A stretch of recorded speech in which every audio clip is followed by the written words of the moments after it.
Hello everyone, welcome back to my YouTube channel 99 Reviews. In this video, I am going to tell you about WhatsApp new update, in which WhatsApp added a new avatar option. You are using avatar of yourself in Instagram and Facebook before, but now WhatsApp has also added this and it is much improved one from Facebook and Instagram, so I will tell you how you can create avatar on WhatsApp. First, you have to open App Store or Play Store and check your WhatsApp is updated or not. After the update, you have to open it and go to Settings area.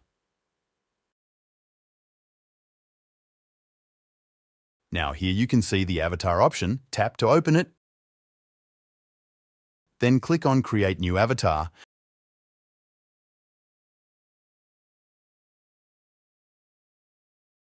Then tap on Get Started.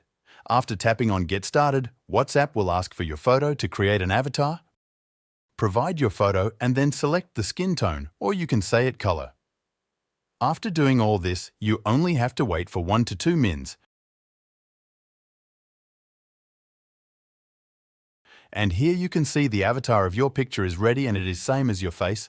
This avatar can be used as a sticker, emoji, and even in a GIF. So, by this way, you can easily create avatar on WhatsApp. That's it for the video. I hope you guys like it. Don't forget to subscribe my YouTube channel 99 Reviews and I will see you in the next one.